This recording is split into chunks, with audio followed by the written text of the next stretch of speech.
모세의 축복이라는 제목으로 같이 말씀을 나누겠습니다. 신명기 33장은 모세의 축복인 동시에 모세의 유언입니다. 모세가 이제는 마지막 자기의 시절을 보내며 마지막으로 이제 이스라엘에게 당부하는 말씀인데, 그 말씀이 1절에 보니까 축복의 말씀이다라고 이야기합니다.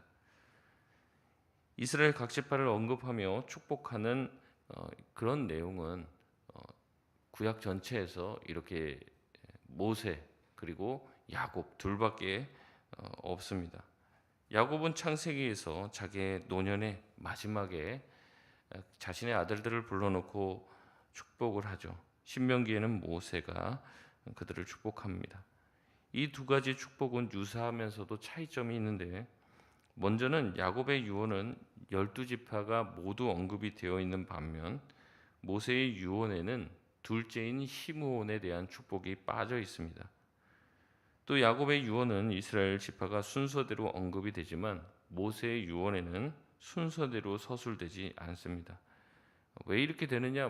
그것에 대해서 구체적으로 정확한 얘기는 하기 어렵습니다. 하지만 그런 차이가 있다는 거죠. 오늘 모세의 축복에 보면 가장 먼저는 장자인 루벤이 나오는 것은 같습니다. 두 번째 나오는 그 축복받는 지파는 넷째인 유다 지파가 축복을 받습니다. 그리고 세 번째는 레위 지파, 역시 이제 레위는 셋째죠. 네 번째는 유다 지파였는데 네 번째로는 막내 베냐민이 언급되는 식으로 순서가 출생 순서가 아니라는 거죠. 그 정도로 생각하고 오늘 말씀을 살펴보길 원합니다. 모세는 먼저 축복의 말씀을 각 지파별로 하기 전에 이 축복의 말씀을 전하는, 또 축복을 하는, 축복이라는 건 빌축자 복복자예요. 그러니까 축복은 사람이 사람에게 할 수 있는 겁니다. 그러니까 하나님이 사람에게 축복하지는 않아요. 하나님은 자기보다 더 위대한 존재가 있습니까? 없습니까? 없죠. 그러니까 하나님이 축복을 내려달라고, 복을 내려달라고 빌 만한 존재가 없어요. 빌축자에다 복복자란 말이죠. 그러니까 하나님은 축복하지를 않습니다. 성경에도 보면은 하나님이 축복하셨다 이런 말씀은 없어요. 하나님은 복을 내려주시는 분입니다. 왜냐하면 복의 주체시기 때문에. 그래서 하나님, 가끔 우리가 이제 습관적으로 얘기하죠. 하나님 축복해 주십시오. 근데 하나님은 축복을 안 하시는 분이에요. 왜냐하면 하나님보다 더 위대한 존재가 없으니까. 우리는 축복을 하죠. 왜냐하면 하나님에게, 저 사람에게 복 내려 주십시오라고 기원을 하잖아요. 하나님한테 빌잖아요. 그래서 아브라함이 이삭에게, 목회자가 성도들에게, 성도가 성도에게 축복은 언제든지 할 수 있는 겁니다. 왜냐하면 내가 복을 주는 주체가 아니라 하나님, 저 사람에게 복 내려 주십시오. 이게 축복이기 때문에 그래요. 언젠가는 제가 이 말씀을 한번 드리려고 했는데, 그래서 성경을 찾아봐도 그래요. 하나님이 축복한다 이런 말이 없어요. 하나님은 항상 복을 주시는 분이에요. 복을 내려주시는 분. 하나님보다 더 복을 내려줄 만한 위대한 존재는 없습니다. 근데 사람은 사람들에게 축복을 하는 거죠. 그래서 복을 내려주시는 주체인 하나님에 대해서 먼저 묘사를 합니다. 모세는 2절에 여호와께서 시내 산, 세일산, 바란산으로 움직이신다고 표현을 합니다. 하나님께서 이스라엘 백성과 움직이시는 분이라는 거예요. 보통 고대에는 그렇게 생각 안 했습니다. 만약에 하나님이 시내 산에 계신다, 그럼 거기 계세요. 그 신을 만나기 위해서는 그 산을 등정을 해야지만 만날 수가 있습니다. 보통 그렇게 생각하는 거예요. 그래서 어떤 영험한 산이다, 어떤 영험한 곳이 있다 그러면 거기를 찾아간단 말이에요, 사람이. 근데 하나님은 그런 하나님이 아니십니다. 이스라엘 백성과 함께 동행하시기 위해 시내산에서 만나주시고 그 다음에 세일산, 바란산으로 움직이시죠. 이것은 이스라엘 백성이 움직이는 것과 같이 그들과 항상 함께 하시겠다는 것을 표현하는 것입니다. 그러면서 1만 성도 가운데 강림하셨다라고 말씀을 하는데요. 이 부분에 대해서 좀 오해가 많이 있습니다. 그래서 다른 이단에서는 이때 정말로 성도가 그 이스라엘 백성들이 몇십만이 됐거든요. 근데 몇십만이 아니라 하나님이 함께한 사람은 1만 명에 불과했다. 이런 식으로 이상하게 해석을 하는데 번역상에 조금 문제가 있습니다. 새 번역에서는 이 부분을 수많은 천사들이라고 번역을 했고요. 공동 번역은 카데스 무리바라고 하는 지명을 가리킨다라고 번역을 했습니다. 그러나 대부분의 신학자는 이 원문의 말씀을 거룩한 자 성도로 이해하는 게 맞다 이렇게 해석을 합니다. 거룩한 성도와 하나님께서 함께 하신다는 거죠.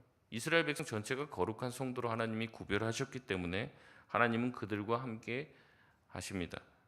특별히 하나님은 오른손에 번쩍이는 불을 가지고 있다고 말씀하시는데, 이렇게 능력이 있고 강하신 하나님께서 하나님의 백성과 함께 하시기 때문에 광야에서의 모든 삶을 주님께서 지켜주셨다는 얘기를 하고, 특별히 그 하나님은 자신의 백성을 3절 말씀에 보니까 뭐라고 얘기해요? 사랑하시는 분이라고 얘기하고 있습니다. 우리 3절 말씀 같이 한번 읽겠습니다. 시작.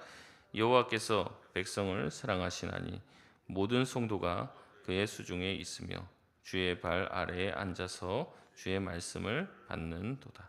아멘. 하나님은 때로 엄하시죠. 그러나 엄하다는 것은 사랑하지 않음을 말하는 것은 아닙니다. 남의 자식이면 엇나가든 말든 상관하지 않죠. 그가 뭐 지옥에 가든지 뭐 별 상관이 있겠습니까? 그러나 하나님이 엄하게 우리를 대하시는 이유는 하나님이 우리를 사랑하시기 때문에 그렇죠. 그러기에 주의 백성은 주의 말씀을 받는 것 자체, 주의 율법을 받은 것 자체가 그들에게 복이 되는 것입니다. 주님의 백성이기에 주님의 말씀을 듣죠. 주님의 백성이 아니면 주님의 말씀을 들을 일이 없습니다. 말씀은 외인에게 주어지지 않습니다. 말씀은 주의 백성, 주님의 자녀에게만 들려지는 선물입니다. 그렇기 때문에 율법은 족쇄가 아니라 4절 말씀처럼 우리의 기업이 된다는 거죠. 말씀이 우리의 재산이 된다는 얘기를 합니다. 우리가 어떤 사람에게 뭐 위대한 사람, 정말 대단한 사람이면 그 사람과 한번 밥이라도 먹고 싶어 한다는 거잖아요. 그래서 예전에 그 뭐 투자 전문가인 그 워렌 버핏이랑 같이 식사를 하는데 경매를 붙였더니 몇백억이 나온 거예요. 그 사람이랑 점심 식사 한번 하는데. 왜냐하면 그만한 가치. 그 사람이 잔소리 무슨 소리를 할지 모르잖아요. 근데 그 사람과 대화를 할 수 있는 그 한 시간을 몇십억, 몇백억을 주고 그걸 산단 말이에요. 그 시간을. 왜냐하면 그 사람한테 듣는 이야기가 정말로 너무 귀한 말씀이라고 생각하니까 그런 거예요. 근데 우리가 말씀을 그렇게 생각하냐는 거죠. 대부분 하나님의 백성은 하나님의 말씀을 뭐로 생각합니까? 나를 올가면은 족쇄나 지키지 않으면 나를 그냥 어떻게 하려고 하는 하나님이 나에게 주는 부담처럼 생각하는데 그게 아니라는 거예요. 만약 우리가 하나님과 무슨 대화를 나눌 수 있는 기회를 얻게 된다면 뭐 몇백억이 문제겠습니까? 우리 전 재산을 들여서라도 주님과 만나서 얘기를 하고 싶은 거죠. 근데 하나님은 그렇게까지 우리를 야박하게 대하지 아니하시고 성경 66권에 다 우리에게 말씀을 써 놓으셨어요. 우리 읽기만 하면 됩니다. 듣기만 하면 돼요. 하나님이 얼마나 좋으신 분이에요. 이렇게 우리에게 말씀을 주신 것은 우리를 사랑해서 주셨다고 말씀하십니다. 5절 말씀에 다시 한번 하나님은 우리를 여수룬이라 부르시죠. 사랑받는 이스라엘을 부르는 애칭으로 여수룬이라 부르시며 자신이 여수룬의 왕이 되신다고 말씀하십니다. 다시 말해 하나님께서 이스라엘 백성들을 만드시고 여기까지 인도하신 이유는 바로 하나님의 사랑 때문에 그렇습니다. 하나님이 그들을 사랑하셨기 때문에 그들을 만드셨고 그들은 그렇기 때문에 존재하는 것이고 그들의 삶의 의미도 하나님의 사랑을 받는 것입니다. 이는 마치 에덴과 같은 거예요. 하나님은 사람을 사랑하셔서 사람을 만드셨죠. 그리고 사람과 함께 있기를 원하셨습니다. 그들은 하나님의 말씀에 순종하고 하나님의 말씀을 지켜 살면 에덴에서 평화를 누릴 수 있었습니다. 하지만 불순종할 때는 그들에게 죽음이 주어질 수밖에 없죠. 제가 이것도 여러 번 말씀드렸습니다. 못하러 그럼 에덴의 그 선악과를 만들어 갖고 그 사람들로 하여금 그럼 유혹할 만한 걸 거기다 놔두신 거 아니냐 하나님이. 근데 그게 아니라고 했죠. 우리가 하나님을 적극적으로 떠날 수도 있고 적극적으로 하나님을 찾을 수도 있는 완벽한 자유가 있지 않는 한 우리는 에덴에 갇혀 있는 게 되는 거예요, 사실은. 그럼 거기 안에서 갇혀서 하나님을 찬양하고 그것밖에 못 해요. 하나님을 떠날 수가 없게끔 만들어 놨어요, 우리를.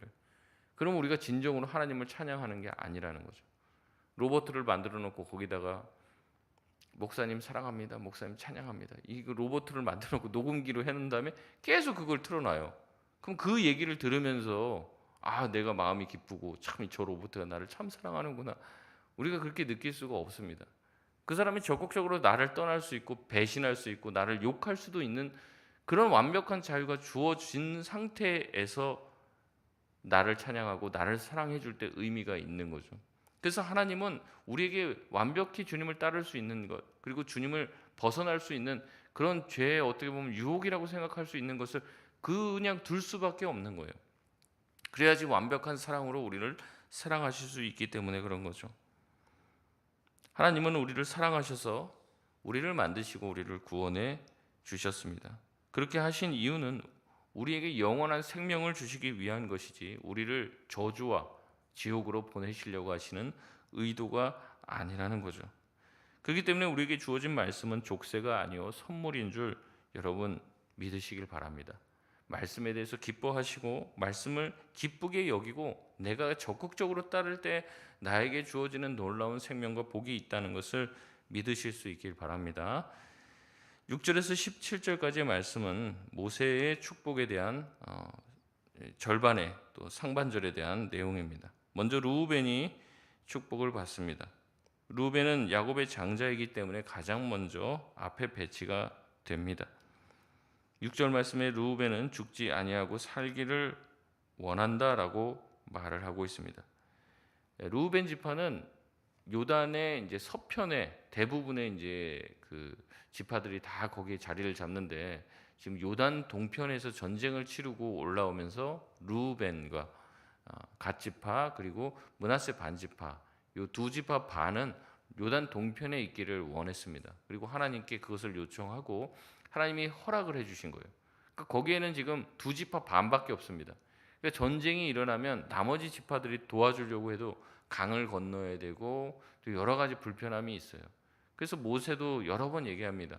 니네가 이 요단 동편에 있는 것이 굉장히 위험하다. 적에 대해서도 노출이 돼 있고 굉장히 이제 어려움을 겪을 수가 있다. 나중에 거기가 다 이방 땅이 됩니다. 그래서 이 요단강 동편에 있는 것을 좀 그렇게 원하지 않았는데 그들이 적극적으로 돕고 또 적극적으로 주님을 떠나지 않겠다고 서약했기 때문에 그 요단 동편 사실은 이제 요단 서편으로 넘어와야 가나안 땅이라고 우리가 흔히 이제 말을 하는데 요단 동편에 거주하게 됩니다. 그렇기 때문에 위협에 노출되어 있죠. 그렇기 때문에 르우벤 지파가 요단 동편에 자리한 그 자체만으로도 위기를 자초하고 있습니다. 그럼에도 불구하고 그들의 선택을 존중해주고 그들이 거기서 잘 살며 번성하기를 모세는 축복을 합니다. 두 번째는 유다죠. 둘째인 시몬에 대한 언급은 없고 그 자리에 넷째인 유다가 등장합니다. 유다에 대해서는 전쟁 상황에 대한 언급이 주를 이룹니다. 7절 말씀에 보면 유다가 차지하게 될 곳에 강한 적들이 있다고 얘기합니다. 그곳에서 싸우고 그곳에서 승리하기를 축복을 하고 있습니다. 그래서 그의 대적을 칠 수 있도록 주께서 도와달라라고 축복을 하는 거죠. 아마 이 유다가 차지할 그곳은 이제 갈렙도 나중에는 언급을 하지만 아주 거기에는 뭐 장대한 민족들, 아주 강한 민족들이 있기 때문에 거기서 전쟁 상황이 굉장히 힘들 것을 예상하며 이런 축복을 하게 됩니다. 이렇게 르우벤과 유다의 지파에 대해서는 한 절씩 축복의 말씀을 서술합니다. 반면에 세 번째 레위 지파에 대해서는 길게 네 절을 기술하는데 그만큼 중요한 역할을 하는 것이 바로 레위 지파이고 모세 또한 레위 지파입니다. 그리고 이 레위 지파야말로 이 신명기의 모든 말씀의 핵심이 되는 지파가 되는 거예요. 신명기 말씀의 핵심이 뭐라고 얘기했습니다. 뭐라고 말씀드렸습니까? 하나님의 말씀에 대해서 순종하면 복을 받고 불순종하면 이제 저주와 심판을 받게 되는데 그럼에도 불구하고 다시 하나님께 돌아오면 어떻게 된다는 거예요? 하나님이 회복시켜 주겠다. 이게 핵심이에요. 근데 이것을 잘 하려면 누가 제일 중요한 역할을 해야 되는 거예요? 레위 지파가 중요한 일을 해야 돼요. 레위 지파가 하나님의 말씀을 잘 가르쳐야 되고 레위 지파가 어떻게 됩니까? 그 하나님의 말씀을 잘 수호해야 되고 백성들이 떠났을 때도 하나님을 떠났을 때도 그들을 돌아오게 할 수 있는 지파가 있다면 레위 지파밖에 없는 거예요. 그러니까 이 레위 지파의 역할이 굉장히 큽니다. 8절에 레위에게는 하나님의 뜻을 묻는 둠밈과 우림을 두었다고 얘기합니다. 보통은 우림과 둠밈이라고 하는 순서로 나오는데 반대 순서로 여기선 등장을 했습니다. 이 우림과 둠밈은 참과 거짓이라고 하는, 이제 우리가 흔히 말하는 참 거짓 이거 있어요. yes or no, 이 두 개가 이제 들어 있습니다. 이것을 우림 둠밈이라고 하는데, 그것을 안에 이제 그 판결패 가지고 있다가 흔들어서 거기서 하나님 이것이 정말 저 사람이 말하는 게 참입니까 거짓입니까, 이제 막 흔들어가 거기서 이제 뭘 뽑으면 참 거짓이 나오는 거예요. 그걸로 이제 하나님의 뜻을 물었습니다. 그것은 제사장의 권한에만 귀속이 되어 있었는데, 이것이 레위 지파가, 레위 자손이 해야 되는 역할이었다는 거죠. 레위에게는 여러 가지 곡절이 있지만 결국 이것은 9절 후반부에 주의 말씀을 준행하고 주의 언약을 지키기 위함이라고 말씀을 합니다. 레위 지파의 일은 10절에 주의 법도와 율법을 이스라엘에게 가르치는 일이며 그들이 온전한 번제를 드리는 일을 위해서 존재한다고 말을 하죠. 그러면서 레위 지파를 향해 11절에 이렇게 축복을 합니다. 우리 11절 말씀 같이 읽겠습니다. 시작. 여호와여 그의 재산을 풍족하게 하시고 그의 손의 일을 받으소서. 그를 대적하여 일어나는 자와 미워하는 자의 허리를 꺾으사 다시 일어나지 못하게 하옵소서. 아멘. 결국 모세가 율법을 선포하고 순종을 요구한다는 점에서 레위 지파의 역할이 중요합니다. 레위 지파가 약해지고 레위 지파가 자신의 역할을 등한시하게 되면 말씀과 율법을 가르칠 수 있는 사람은 없습니다. 백성은 하나님의 심판의 대상이 되게 많은 것이죠. 그렇기 때문에 모세는 11절에 그들의 재산을 풍족하게 하시고 그의 손의 일을 받아달라고 말합니다. 왜 자기 지파를 해서 이렇게 자기 지파만 잘 되게 풍족하게 해달라고 이렇게 얘기하나? 그런 의미가 아니죠. 레위 지파는 다시 말씀드리지만 기업을 받지 못합니다. 땅을 상속받지 못해요. 그러니까 기본적으로 자기가 열심히 일을 해갖고 돈을 벌거나 자기 삶을 유지하는 지파가 아니라고 말씀드렸죠.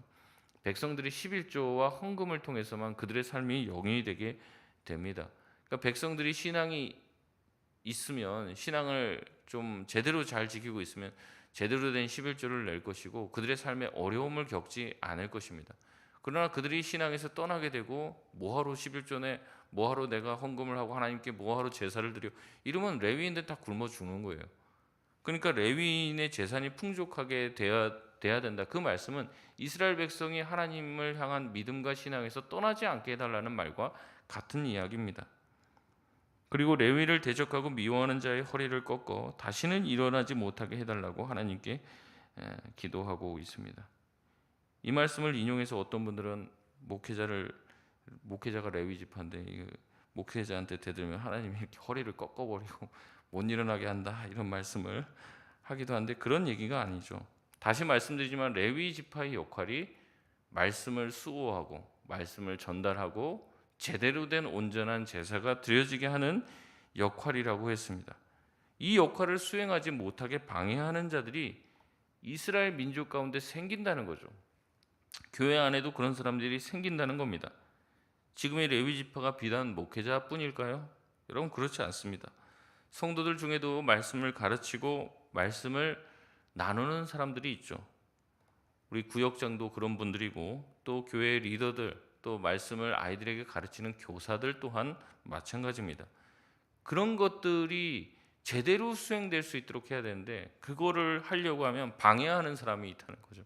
말씀을 같이 나누자 그러면 무슨 말씀이냐, 오늘 그냥 밖으로 놀러나 나가지, 뭐 여기 앉아갖고 말씀 나누고 기도만 한다고 뭐 교회가 부흥되는 줄 아냐, 뭐 어디 먹으러 가고 놀러 가고 뭐 이래야지 교회가 부흥된다, 이런 얘기를 하시는 분들이 있어요.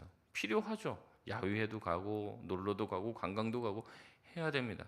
근데 주객이 전도되면 안 돼요. 그거는 우리가 말씀을 더 깊이 보고 또 우리가 더 하나 되기 위해서 부수적으로 해야 되는 거죠. 우리가 중심적으로 해야 되는 건 뭐예요? 말씀을 나누고 기도하고 같이 서로의 어려움을 듣고 뜨겁게 서로를 위해서 기도해 주는 거, 이게 중심이라는 거예요.